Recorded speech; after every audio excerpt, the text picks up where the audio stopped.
दोस्तों, पौराणिक कथाओं के अनुसार आपने सुना होगा कि असुर और देवता की कहानी शत्रुता से ही शुरू हुई थी। कहते हैं असुर का काम सिर्फ क्रोध और निर्दयी फैलाना ही होता है।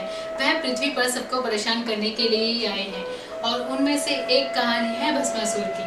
भस्मासुर भगवान शिव के बहुत बड़े भक्त थे। कहते हैं उन्होंने बहुत घोर तपस्या करने के बाद भगवान शिव को पृथ्वी पर बुलाया था और भगवान शिव ने उनकी तपस्या से प्रसन्न होकर वह पृथ्वी पर आए और उनसे कहा कि क्या मांगना चाहते हो वरदान, और उन्होंने उस वरदान के लिए उन्होंने कहा कि वह अमर होना चाहते हैं।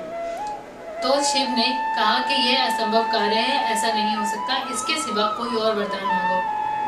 तो भस्मासुर ने उनसे कहा कि मैं जब भी किसी व्यक्ति को तर्जनी उंगली से छूऊंगा तो वह जलकर भस्म हो जाए, मुझे ऐसा वरदान दो। और भगवान शिव ने उसका वरदान के लिए उसे आशीर्वाद दे दिया। तभी भस्मासुर ने यह पहले आजमाना पहले शिव पर ही शुरू किया। वह चाहते थे कि वह तर्जनी उंगली भगवान शिव पर रखेंगे तो वह भस्म हो जाएंगे और पार्वती उनकी हो जाएंगी। तो वह जैसे ही भगवान शिव के पास गए वैसे ही भगवान शिव गायब हो गए। जहाँ जहाँ भगवान शिव जाए वैसे भस्मासुर भी उनका पीछा करते करते भगवान शिव के पीछे चला जाए।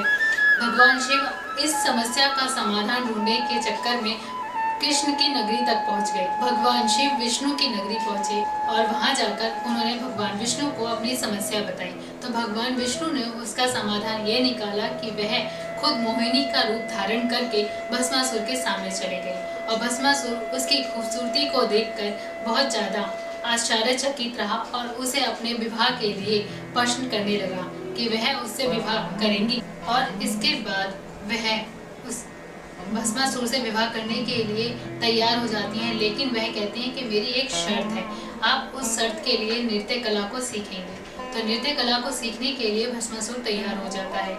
जैसे जैसे मोहिनी उसे नृत्य सिखाती हैं वैसे वैसे भस्मासुर भी थिरकने लगता है। जैसे वो पैर थिरकते हैं तो उसी हिसाब से भस्मासुर भी अपने पैर थिरकाने लगता है। मोहिनी ने नृत्य में एक ऐसी मुद्रा बनाई जिसमें तर्जनी उंगली उसके सर पर होगी। वैसे ही महिषासुर अनजान अवस्था में होकर जैसे ही उसने वह मुद्रा बनाई तो उसकी तर्जनी उंगली उसके सर पर थी, उसी कारण वह भस्म हो गया। इस कारण से भस्मासुर का अंत हुआ।